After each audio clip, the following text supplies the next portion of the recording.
ദൈവത്തിൻ്റെ അതിപരിശുദ്ധമായ നാമം വാഴ്ത്തപ്പെടുമാറാകട്ടെ. 103-ാം സങ്കീർത്തനം 5-6 വാക്യങ്ങളിൽ, നിന്റെ യൗവനം കഴുകനെ പോലെ പുതിയ വരത്തക്കവണ്ണം അവൻ നിന്റെ വായ്ക്ക് നന്മ കൊണ്ട് തൃപ്തി വരുത്തുന്നു. യഹോവ സകല പീഡിതന്മാർക്കും വേണ്ടി നീതിയും ന്യായവും നടത്തി കൊടുക്കുന്നു. ഇന്ന് രാവിലെ സമയം ദൈവസന്നിധിയിലേക്ക് സമർപ്പിക്കപ്പെടുന്ന ദൈവമരില്ലേ, യഹോവയായ ദൈവം പറയുന്നു, നിന്റെ യൗവനം കഴുകനെ പോലെ പുതുകി വരും. കഴുകനെ പോലെ പുതുകി വരിക എന്നുള്ളതിൻ്റെ അർത്ഥം എന്താണ്? ഒരു കഴുകൻ ഏറിയ കാലം പറന്ന ശേഷം ഒരു പുതുമയ്ക്കു വേണ്ടി തൻ്റെ തൂവലുകളെ എല്ലാം ഇളക്കിക്കളയുന്നൊരനുഭവം. അതിനുവേണ്ടി ഏറ്റവും പാറക്കെട്ടുകളുടെ അടുക്കലും ഏറ്റവും താഴ്വരകളിൽ കടന്നു വന്ന് കഴുകൻ ഇരിക്കാറുണ്ട്. കഴുകൻ ഇരുന്ന് അല്പസമയം തൻ്റെ തൂവലുകളെല്ലാം തന്നിൽ നിന്ന് നഷ്ടപ്പെട്ടുകൊണ്ടേയിരിക്കുക.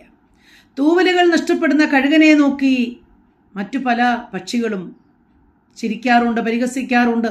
നീ ഉന്നതങ്ങളിൽ പറന്നവനല്ലേ, ഇപ്പോഴിതാ താഴ്വരയിൽ എത്തിച്ചേർന്നു, നിനക്കിനി പറക്കുവാൻ കഴിയുകയില്ല. അനേക വിധികൾ എഴുതാറുണ്ട്.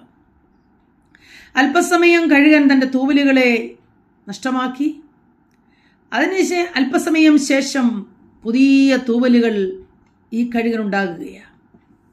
ഇത്രയും കാലാവധി, ഇത്രയും ടൈം മനുഷ്യരുടെ അനവധിയായ വാക്കുകൾക്ക് കീഴ്പ്പെട്ട് കൊടുക്കേണ്ടതായി വരുന്നു. മനുഷ്യരുടെ പലവിധമായ പരിഹാസങ്ങൾക്ക് അധീനരായിത്തീരുന്നു. എന്നാൽ കഴുകനൊരു ഉറപ്പുണ്ട്, ജീവനല്ലല്ലോ നഷ്ടമായത്.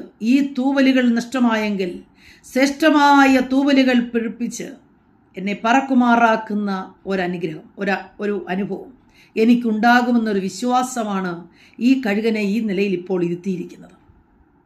അങ്ങനെ അല്പസമയം കഴിയുമ്പോൾ കഴുകൻ പുതിയ തൂവലുകൾ കൊണ്ട് നിറയുകയും എല്ലായ്പ്പോഴും ചെയ്തതിനേക്കാൾ അധികം ശക്തിയോടുകൂടി ഭംഗിയേറിയ പുതിയ തൂവലുകളോടുകൂടി ഇപ്പോഴിതാ ആകാശമധ്യേ പറക്കുകയാണ്. മറ്റെല്ലാ പക്ഷികളെക്കാട്ടിലും ഉയരത്തിൽ, ഉന്നതങ്ങളിൽ ഈ കഴുകൻ പറന്നുകൊണ്ടിരിക്കുകയാണ്.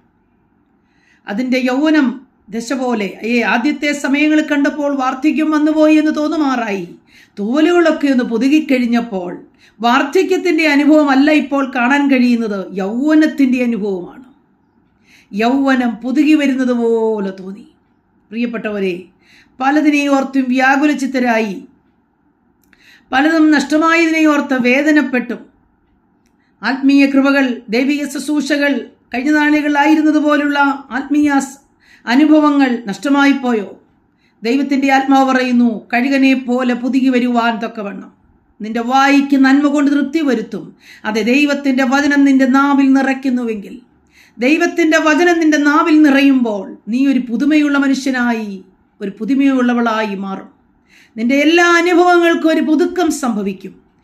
പഴയ കാലങ്ങളേക്കാൾ ശ്രേഷ്ഠമേറിയ അനുഭവത്തിൽ പറന്നുയരുവാൻ ദൈവം ഇടയാക്കി തീർക്കും. അത് ആത്മീയ ജീവിതത്തിലും ഭൗമിക ജീവിതത്തിലും അതിനുവേണ്ടി കാത്തിരുന്നാൽ ദൈവം അത് നിവർത്തിക്കും. യഹോവ സകല പീഡിതന്മാർക്കും വേണ്ടി നീതിയും ന്യായവും നടത്തി കൊടുക്കുന്ന ദൈവമാണ്. യഹോവ പീഡിതന്മാരെ, അതേ പ്രിയപ്പെട്ടവരെ, ബലപ്പെടുത്തും, പീഡിതന്മാരെ സഹായിക്കും.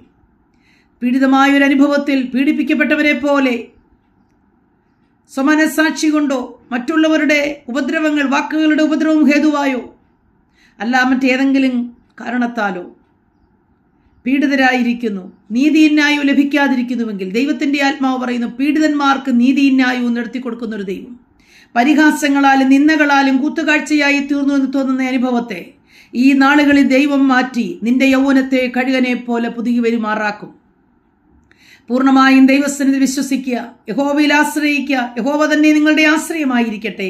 ഈ ദൈവത്തിന് നമ്മെ ഉയർത്തുവാൻ കഴിയും. കഴുകനെ പോലെ നാം പറന്നുയരും. ആത്മീയ ജീവിതത്തിൽ പറന്നുയരും, ഭൗമിക ജീവിതത്തിൽ പറന്നുയരും.